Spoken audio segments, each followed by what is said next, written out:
Hello there, you lovely people. Hope you're all well, and welcome to what is technically, we can call this the beginning of the second year of At the Movies with Andrew. Because alliteration is wonderful, children, so do keep that in mind. Yeah, the monthly film review show where I go to the cinema and I tell you what fresh delights and horrors I found there. Yes, we are now in October of 2019. We can say that the sometimes wet and disappointing summer in cinema terms is now over, and now we're into what is wet and disappointing in actual weather terms of the autumn. But have no fear, because we are consequently into the period of the year where Oscar baity and artistically worthy movies are starting to appear at the cinema. Are any of them worth your time and precious money? Well, it's not for me to judge. Hang on a minute, this is my show, so technically yes, it is for me to judge here, but do strap yourselves in. Hope you're all ready, and let's get stuck in without any further ado. And so, the first movie I saw in October was The Goldfinch, directed by John Crowley, whose previous movie Brooklyn in 2015 I really enjoyed. And this is based an adaptation of Donna Tartt's 2013 Pulitzer Prize winning novel. In it, Oaks Fegley from Wonderstruck and the Pete's Dragon remake that nobody remembers plays a kid named Theo Decker, who goes on a trip with his mother to an art museum in New York, during which a bomb goes off in glorious slow motion. Most of the people within are killed, but Theo survives, and as he crawls out of the wreckage, he quietly steals the painting that he was looking at with his mother when she died, and that's why this movie is called The Goldfinch. We then follow Theo throughout the rest of his life as he deals with the trauma of this event. He gains a appreciation for a friend for the intricate beauty of antique restoration and antiques dealing. He is briefly adopted by a socialite played by Nicole Kidman. And then, without warning, his long-lost deadbeat father comes back into his life to say, "Hey champ, I want you to come and live with me now and my glamorous girlfriend in our shitty little house out in the middle of the Nevada desert. And this has got absolutely nothing to do with the fact that I've learned that your mother left you a lot of money." And when he grows up later in life, he becomes an antiques dealer. All the while he's holding on to the precious Goldfinch painting, and he and all around him, everybody around him, is talking in this, looks sad and wistful all the time, and saying oh so profound things. When I close my eyes, I can still see her. To lose something that should have been immortal. Please tell me it isn't true. And everyone looks sad and everyone talks in this monotone voice for most of the film. This film, by the way, is 2.5 hours. Okay, that's enough of that, but hopefully you've got the gist of that. To try and say some positive things about this movie right off the bat, there were a couple of performances that I did find genuinely engaging in here, and I was like Oaks Fegley as the child version of Theo Decker. You see the sadness and the hurt and confusion in his eyes and his face as he's dealing with the immediate aftermath of this loss. You've got Finn Wolfhard, yeah, the boy from Stranger Things, playing another long-haired boy. He's cornering the market in those. He's a Ukrainian boy in the Nevada desert called Boris, and Theo befriends. And I went to see this movie with a friend who's read the book. She thought it was a faithful enough adaptation, by the way, and she did say that Boris is a popular character, and I could see in her face watching the movie, Helen's face watching the movie, and in this performance, it's an eccentric performance, but I can totally see that he brightens up the screen, for lack of a better term, whenever he's on screen. But in particular, I want to give particular credit to the adult version of Theo, Ansel Elgort, yeah, Baby Driver himself. I felt he was at least charismatic, and kind of like his childhood counterpart. You can see, even though he's putting on a brave, charming face, you see the hurt and the sadness in his eyes, particularly when he's trying to reconnect with another girl who survived the explosion, and it gradually becomes clear it's not going to work out. I felt for him. I believed in what he was saying about his mother and the Goldfinch painting. He is trying, let's put it like that. He's trying with the inert and emotionally constipated material that he's given. The majority of the other cast, on the other hand, tend to give monotone performances as a whole. In particular, Nicole Kidman, the socialite, she's Nicole Kidman.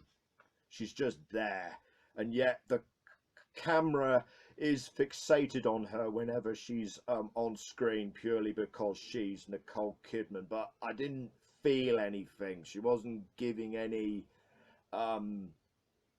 emotion or spark or reason to care about what her family goes through.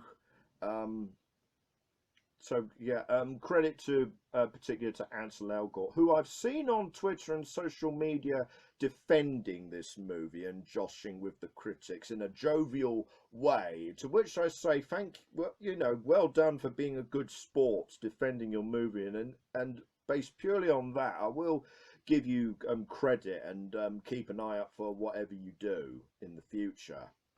Other major positive, this is apparent to anyone seeing the movie, is that at the very least, despite the this dirge of a movie, it looks beautiful, it looks poetic and pretty, and that's all thanks to veteran Roger Deakins, a name I'm sure you've heard of.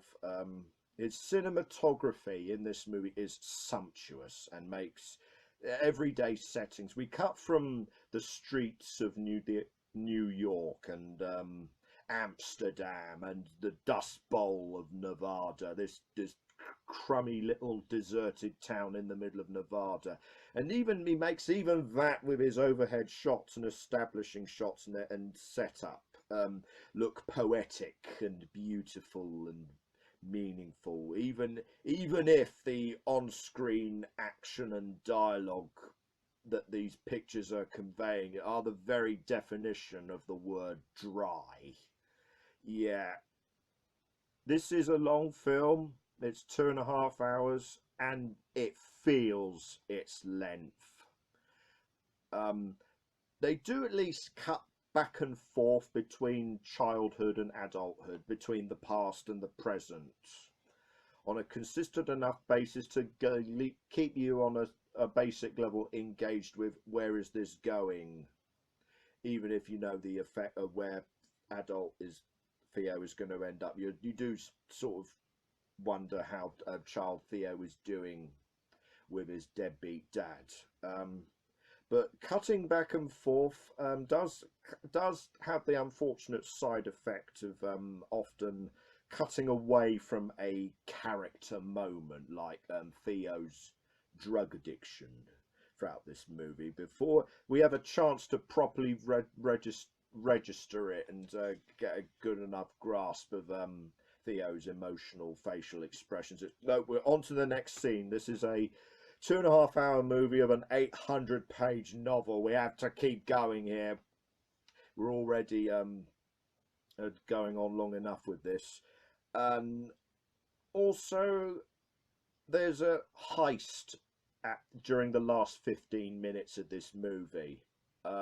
Won't want to get into specifics. Boris comes back and says, I know where the Goldfinch painting is in Amsterdam, but we have to trick these criminals. We have to go to Amsterdam, and will they get the painting? Oh no, they've been caught. Oh no, they have to run away. Oh no, they're being shot at. Bear in mind, the last 3/3 of this movie has been people in rooms sadly talking to each other and working through their grief and how emotionally disconnected they feel. Now, so this heist out of nowhere, it is jarring enough to make you go, how did we get from A to D?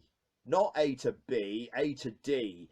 And enough to make you go, what, how long is this movie going? Oh my God, this movie's still going? I'm trying to give this movie the benefit of the doubt. I made the story the benefit of the doubt. I haven't read the book personally, but there is clearly a plot here. There is a thematically complex and tragic story about childhood trauma, about grief, and its long-term, how its long-term affects, how it affects you for the rest of your life, and how it may morally corrupt you. There is a story struggling to be told here, and it's just a shame that its biggest crime, its fundamental crime, is the crime of the challenge that any film adaptation has to face. It's trying to squeeze 800 pages into condense it enough into a movie length and keep it comprehensible and engaging enough. This probably, on reflection, this probably should have been a TV streaming miniseries in order to fully flesh out its themes and its characters. There are one or two bright spots, like the cinematography, the direction and the visuals, and one or two central performances. But ultimately, I think everybody, it's such a dirge that it's not going to register in the with viewers in the long term, and they are going to forget it. Yes. From that unfortunate little tragedy, let's go on to what is bound to be remembered as truly the light-hearted, feel-good movie of the year. That's sarcasm, by the way. Joker. Directed by Todd Phillips. Yes, the guy behind the Hangover movies, giving us the last comic book movie of the year. This is a origin story of the DC comic book villain of the same name. It's the beginning of the 1980s, and in Gotham, and Arthur Fleck is feeling the brunt of the sheer poverty and desperations and social collapse of what everyone is going through. He has a condition. He is a troubled man, to say the very least. He has a condition that causes him to laugh uncontrollably during times of great stress. And from this, the only real career path for him is to be a clown or an entertainer. Unfortunately, he's socially awkward. He's not that great of a clown, honestly, and he doesn't really understand how humour works. He has to live at home with his emotionally disturbed mother, who is constantly going on about the newly elected mayor candidate, Thomas Wayne, saying Thomas Wayne will come for us. He cares about us. Why is she saying things like that?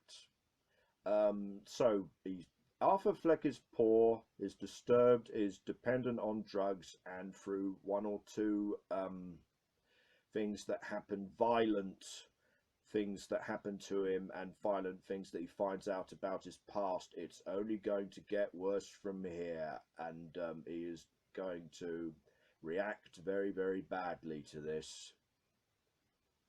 Yeah, from the outset, this is a profoundly intense and cynical movie in tone and feel. It's a real parable of a society that's falling apart, of the divide between rich and poor, and how this affects those less fortunate, and corruption and decay, and a man on the verge of a mental breakdown. And this is immediately evident in the set design and the locations. There's a real poverty-stricken, grimy feel to the sets, the streets, and the piled high with garbage, with rubbish and dingy old signs, and all sickly hues of yellow and green, and reminiscent of a 70s hard-boiled cinema. And in that respect, generally this is a movie that wears its influences on its sleeve. You can see the Batman storyline.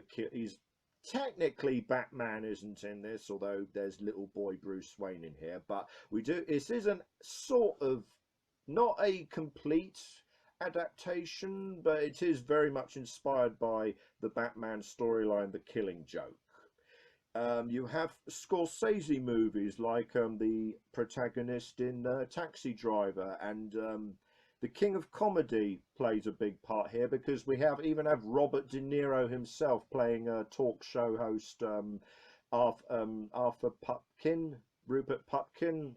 Actually, no, it's Murray Melvin in this movie. It's kind of a neat role reversal from where he was with Jerry Lewis in this movie, because Joker, or Arthur Fleck, desperately wants to emulate this guy, his idol, and doesn't take it very well when his idol makes fun of him with deadly consequences. And and in the performances, there's a real evocation of Charlie Chaplin physical comedy, and the way that Arthur moves, his gait, his walk, his feet.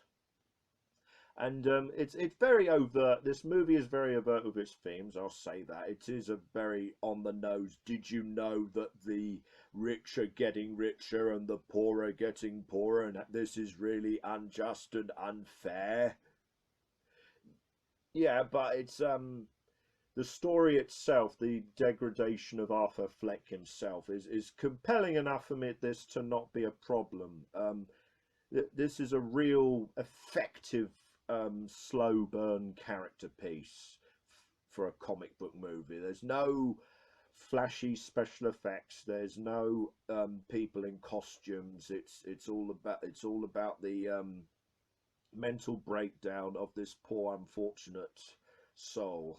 And this is very much evident in Joaquin Phoenix's central, pivotal, transformative performance. He starts off as socially awkward, and as this movie goes on, he gradually becomes this gaunt, skeletal figure in white makeup. And he succeeds in making this figure, Joker of all people, sympathetic yet pitiful, and from a shy, awkward person, by the end of the movie, he's gradually and physically gives into purely narcissistic rage and becomes the smiley, psychotic clown that we all know and love. It's a slow process of it, and then it hits you in the head right at the end. Joker is a dark and angry movie. It won't be accessible to everyone, but those that take the chance of watching it will definitely leave an impression on you. This was a rare movie that makes you think about the shocking ending, and the movie as a whole makes you think afterwards about what it's saying and what it conveyed to you. It leaves you just disturbed.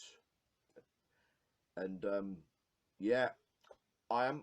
This is on other circumstances, I would say this is hyperbole, but I am going to say it because I feel it. Not since Heath Ledger and the Dark Knight a decade ago have we had a proper bleak and gritty drama, what would people would consider a proper crime drama movie that just happens to be based on comic book material, and thereby shows to mainstream audiences this is what this material, these characters, this dialogue, this world, what it feels. This is what we fans perceive this as and what it means to us. This was a truly effective, angry and intense movie that left me mentally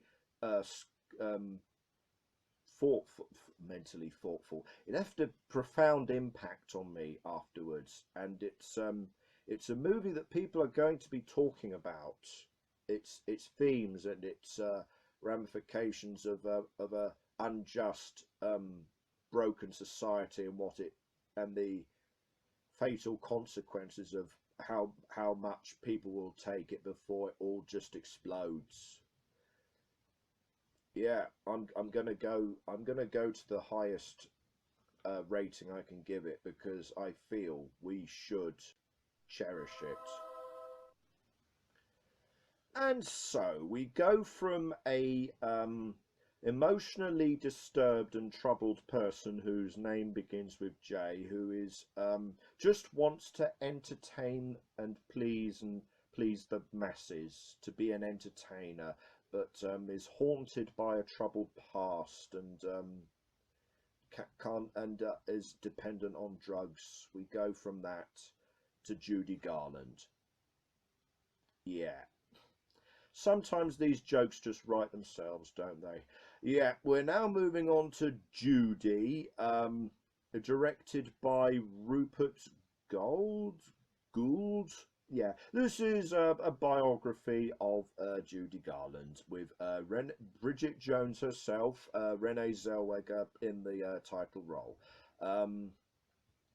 This movie starts out in 1938 on the set of The Wizard of Oz, where a nervous girl, Frances Gum, is being talked to and bullied basically by producer Louis Mayer, saying, "Look, Judy, you can be a star, but you have to do everything I say." We cut to 1968, and Judy Garland has seen better days. She's gone through 4 marriages. She's moving from hotel to hotel, and she's slowly but surely losing the custody battle to keep her 2 beloved children. So she has to resort to playing some shows at this venue in London, Talk at the Town, which I think nowadays is the Hippodrome Casino. But she has to go out and perform her songs from her career and hopefully make enough money. Will she be able to recapture the glory days of her illustrious Hollywood career? Will she be able to get off the drink long enough to do this and win custody and have a normal family life with her children? Or is it far too late for either or both of these things? Yeah, if hearing that, you think that this sounds similar to another movie that came out earlier this year, then I think you'd be right. I thought this is very thematically, in terms of thematically and tonally, a funny, warm, self-aware, nostalgic yet wistful and melancholic story about has-been Hollywood stars on having to perform on the British stage in the twilight of their lives and careers. It makes a wonderful companion piece to Stan and Ollie, right down to there's even the conclusion, the figure orchestrating these comeback stage performances is Bernard Delfont, like Stan and Ollie here, played by Michael Gambon as he's Michael Gambon. Also, this is Judy is based on a stage play I found out, End of the Rainbow by Peter Quilter. You can tell because aside from the moving the back and forth in transition in the narrative, we're pretty much focused on the talk of the town venue and the stage, and Renee Zellweger coming out and playing these songs and then going backstage and drinking heavily and having to deal with phone calls and her own bossy manager. And in that respect, it's very reminiscent of backstage musicals, ironically enough, given that one of them was A Star Is Born. The Judy Garland one, not the Lady Gaga one. My God, has it been a year since I watched and reviewed that? Blimey. There are one or two performances like Michael Gambon. I want to give some credit to Jessie Buckley as the manager Roslyn, but this is a movie that's centered around a central performance. In this case, Renee Zellweger. And to cut to the chase, I saw Renee Zellweger give a suitably mannered, tender, squeaky voiced, funnily enough, show-stopping performance in terms of the dialogue and the songs that she sings on stage, with detailed, hunched, you see the hunched, fragile physicality that she's feeling because of her age and the trauma that she's going through in her personal life. And it did add a sort of extra intensity to the songs, that every time she comes on stage did feel like a round of Russian roulette. Will she be able to do End of the Rainbow or the Trolley Song and really pelt it out and make the audience cheer, or will she stagger drunkenly on stage and react against the jeering audiences? Don't you boom me. She really sold that. I saw Renee Zellweger put a good performance. But I didn't really see Judy Garland, if that makes any sense. This is very much one of those Oscar baity, let's be frank, Oscar baity movies about the glory golden age of Hollywood, and oh, look at this tragic figure, this actor or performer that we all know about, and let's focus on that, and let's give a tender, powerful performance that will get me a statuette, and give a narrative that focuses on a particular aspect of her life, but at the same time, let's tick all the boxes of what we know about Judy Garland. It's pretty much expected. It's pretty much accepted nowadays. I don't know if I think this was retroactively decided that she is a gay icon. So regardless of how people felt in 1968, do correct me if I'm wrong, but we need a gay icon scene. We need some gay supporting characters to directly tell Judy and the camera that you are an icon to us. and let's invite you back round to our house and have dinner and play the piano and give some deep, meaningful dialogue. Look, here's Judy. She's a friend to the gays. Though I will say it was the most emotionally tender scene for me. I felt something. So props to the actors concerned. With Judy, of all the biopics about tragic fallen Hollywood stars and that may focus alternate between their childhood and the twilight of their years and say, oh, look what happened to her, we should be sorry, wasn't she wonderful? Of all those weepy biopics that exist in the world, this is one of them. Can't really say that much more than that. To my mind, it is at least suitably sad and sweet. The direction and the dialogue really help to convincingly portray someone experiencing burnout from a lifetime of performing and false public images. And Renee, despite a squeaky voice, really conveys the tragic figure here.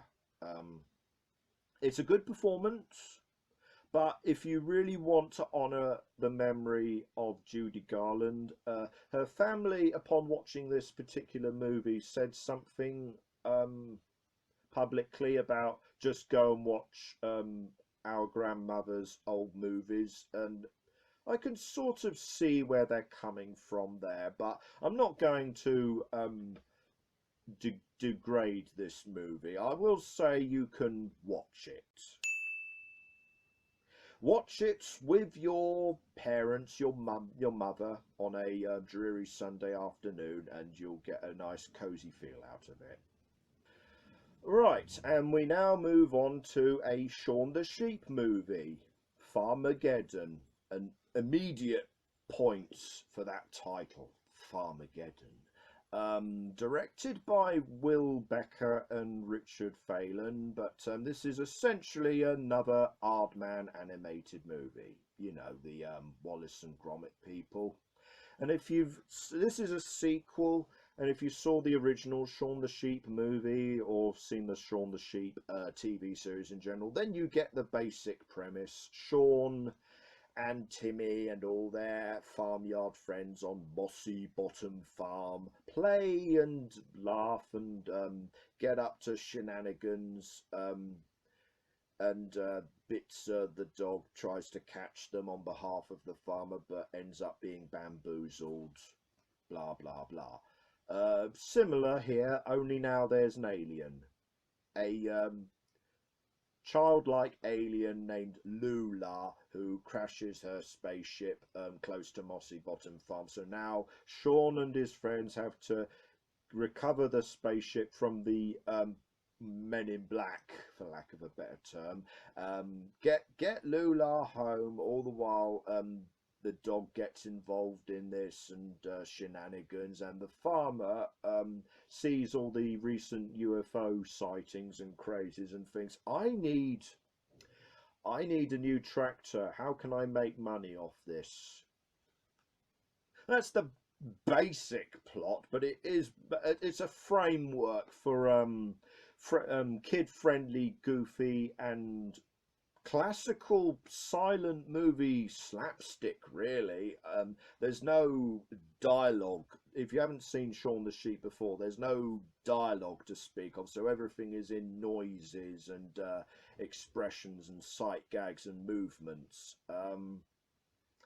The TV series had this. The original first movie, in my mind, had that the perfect balance between this slapstick and pop culture for the children and pop culture references that only adults would get. There was a Christine Keeler gag that came out of nowhere and made the adults in the audience laugh.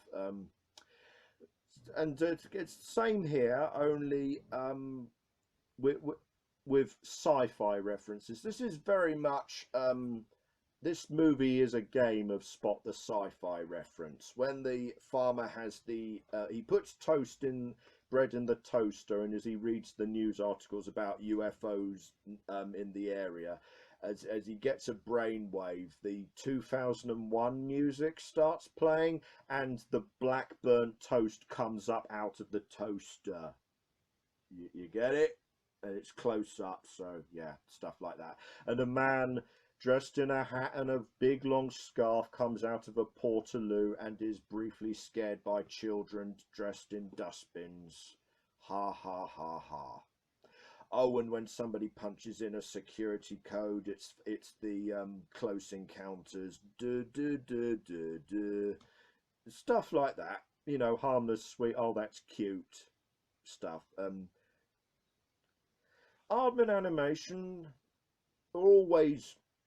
You've seen Wallace and Gromit, you've seen Chicken Run, you've seen the rest. You know they're always consist, regardless of the quality of the comedy of the individual movies themselves. They're always charming and more impeccably crafted. You can see that this is a claymation movie, and you can see the fingerprints, and you marvel at the craft work on display. So that's, as an adult, I did have a good smile on my face with the accomplishments here. I will also mention, watching this as an audience member, Lula says her name over and over again, Lula, and imitates animal noises, so she's gonna be popular with the kids. And I did think, watching this, oh, this is gonna be like that time I went to see Wally and the kids around me could not stop saying Wally. That didn't happen, but there is a scene where Shaun has to escort Lula for a supermarket and keep Lula hidden. And Lula gets distracted and eats all the. Oh, look, Lula is eating toilet paper. How funny. Oh, Lula is eating all the sweets and drinking all the fizzy soda soft drinks, and and Lula starts glowing different colors and bounces everywhere and goes on a big sugar rush, and oh, Lula's disco dancing. Oh, isn't this funny? The little boy sat behind me practically wet himself. He was keeled over with laughter. Like, oh, this is hilarious. I should have been annoyed, but I was thinking, you know what? Well done, movie. You've reached your level, and not in a patronizing or condescending way. You get what kids like, what kids react to, whilst we're keeping in these sci-fi references and signs and little background details that people keeping an eye out for will get a good chuckle out of. If I have anything really negative to say, maybe even as a slightly over an hour and a half movie, it's a bit long. It looks like, oh, the spaceship has taken off and oh, we're okay now, but oh no, we have to crash the spaceship and have a third act and a climax, and we have to do something else. We could have stopped there, but we need to pad this out to movie length. But it's only a really minor quibble, because this is, as far as kids movies go this year, this is arguably the purest and happiest kid movie of the year. Whether you're a child or an adult, you're bound to smile at least once in this movie. And there are, with the references and the consistently funny physical slapstick jokes, this does bear repeat viewing, and that's why I say it's at least a low buy it. And my last movie of October this year was Maleficent 2: Mistress of Evil. Well, let me just say right there that title is a big fat lie. Yes, this is a sequel to the 2014 Maleficent, which which starred Angelina Jolie and was a semi remake of Sleeping Beauty, a semi retconning prequel origin story saying that Maleficent wasn't evil. She was a bit grumpy, but she was misunderstood, and she actually ends up being good at the end. And this sequel from Disney doesn't really change that. There is a monologue by the villain near the end of this movie to try and justify this title, but it's too little too late in my opinion. You lied, Disney. You're a bunch of liars. But directed by directed by Joaquin Ronning, who brought us the 5th and most recent Pirates of the Caribbean movie. So we're off to a great start there, aren't we? Yeah, following on from the end of the first Maleficent movie, we have the magical forest, which is ruled over by Sleeping Beauty herself, Aurora, played by Elle Fanning, who I'll say, to quote Edmund Blackadder, is wetter than a fish's wet bits in this film. But she's ruling the forest, overlooked by her not so friendly godmother Maleficent. But Prince Philip proposes to Princess Aurora. Prince Philip, by the way, is played by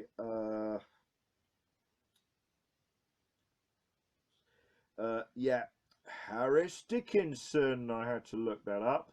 And isn't it tragic? I don't know the whole story, but what does that say about your movie when you couldn't even get Brendan Thwaites to come back for the sequel, and you have to get someone who's even blander?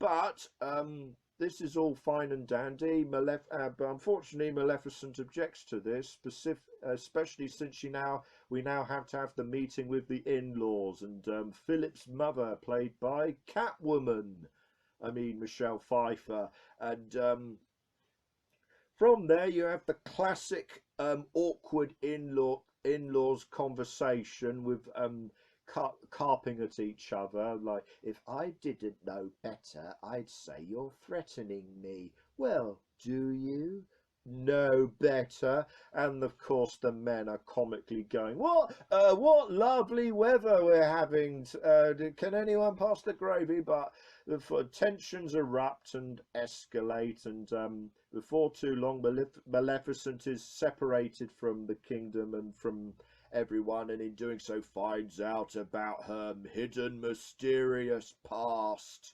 Ooh, and we find out that Michelle Pfeiffer's Queen Ingrid is a villain. Or maybe we, the audience, find out she's a villain. I don't know if the film intended for us to know this. At one point the king collapses, and Michelle Pfeiffer goes, "You cursed him, didn't you?" And I'm just thinking, I saw you sneak behind the king whilst Maleficent was getting angry. You're not fooling anybody. And we're supposed to be in suspense while Sleeping Beauty finds out what's really going on. And all right. Well, talk about an immediate stylistic contrast to my previous movie, Shaun the Sheep, Farmageddon. That was a claymation movie that you could tell was crafted with attention to detail and love. It was made by humans.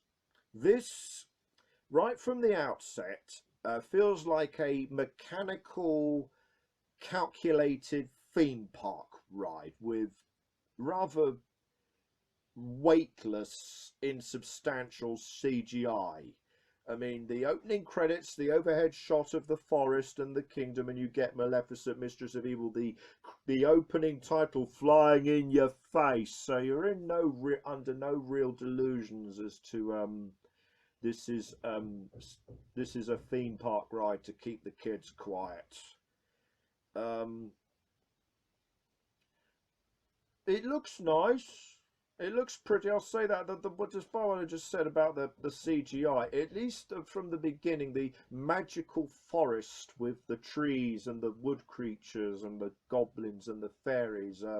Even later on, when Maleficent ends up in the Dark Fae kingdom of her lost tribe of people, she wakes up in a nest and she walks along the spiky tree branch catacombs and sees the vast cave, the vast world of all these different tribes of fae winged creatures, and the desert fae and the woodland fae and the cave fae. I did feel at least all right. I can some art direction, somebody's artistic vision did go into this. At least it's confident, it's stylish, but the actors themselves, yeah, like the prince is a vapid plank of wood, Elle Fanning is wet, and Angelina Jolie is vamping and camping it up with the best of them, as is Michelle Pfeiffer, fair dues. And the storytelling itself, despite the odd one or two cutbacks, Maleficent, while she's preoccupied with finding out about her past and getting embroiled in a conflict between discount Jude Law, Ed Skrine's face, saying we should go to war against the humans, and Chichwell Ejiofor being the benevolent Mr. Explainy, this is the world, and no, you should be not, don't give in to your hate, sort of thing. But Maleficent practically, apart from that, she practically disappears in the middle of this movie. The movie in which she's the title character, so that we're, for the sake of subplots and world building with Queen Ingrid and her prejudice against the magical creatures, and elf Sleeping Beauty going, I don't know about this wedding, this feels wrong, and yeah, and the tonal shifts. Oh God, the tonal inconsistency of this movie. I'm just going to spoil something, because I have to let people know about this. I have to articulate this because I can't quite believe that this happens in this Disney movie. Queen Ingrid hates magical creatures, and she's got a scientist. She's got a secret laboratory. Yeah, let that sink in, because it only gets worse from here. A secret laboratory with Warwick Davis as chief scientist. Yeah, Willow as a magic researching scientist. If this movie, why do I feel like this movie, this plot point and this character belongs in a movie like 30 years ago with practical prosthetics and effects? But he discovers this red flower in the forest, in the magical forest, and when mixed with iron, which is basically magic kryptonite, creates a powder or a gas that can kill magical creatures, revert them to their natural state, or just outright kill them and Thanos poof them horribly. So, with this in mind, evil Queen Catwoman says, Prince Philip and Princess Aurora are going to get married. All the magical creatures are invited to this particular church. And the magical creatures go, very excited. They all sit down. They wonder where the heck the groom's guests are, but they're in the church. But then the church gates get locked behind them without them seeing. And the Queen's creepy bug-eyed henchwoman sits at the organ and starts playing grandiose organ music, and whenever she hits a particular key, the red magic kryptonite gas comes out of the organ pipes. You do wonder why she doesn't just keep pressing this death note, but anyway, the red gas comes out, and the magic creatures all flee in terror and panic and try to hide under the seats, but a good majority of them do get Thanos poofed. So just to summarize, just to lay out, this is a family friendly movie made and released by Disney. in which a persecuted race of people, magical people, but people, are lured into a chamber and gassed to death. How did this get approved? How did they look at the script and go, yes, this is what we want to release under the Disney banner. This is an allegory we think children should know about. This is a thing that should happen in this movie to our characters. Yeah, the last third of this movie is kind of Disney's Game of Thrones, in that there's a genocide and there's a war in which lots of people get killed. I mean, family friendly, stabbed, no blood because it's a Disney movie, but people suffer and die during this climax, this war. A war that begins and ends in a single day. And right afterwards, everyone says, let's have the wedding. Presumably stepping over their corpses of their loved ones. It's like barely an hour or two has passed and they're going, let's have a wedding, hooray! Roll credits. And oh yeah, and of course, and Maleficent right at the end says, you two be happy and rule the kingdom, but I'll be back for the christening. They even do the ding bell noise, the wink with the nudge nudge wink wink. People have died. The genocide happened today, and in a perverse way, I have to give this movie some kind of credit. In a perverse twisted, my perverse twisted mind, because we've had a move from Disney this year. We've had a Dumbo remake with wooden performances, and a Lion King remake that was so reverential and point by point, shot for shot. It was photorealistic, but it was painful. And I thought, and I kind of feel guilty for saying, I dare you, Disney, to be more daring and bold. And well, you've done it. You've actually, in a weird way, you've actually proven me wrong. I don't know if it was intentional. It's a pretty movie. It's a pretty movie with clunky dialogue like "this is no fairy tale" and wet performances.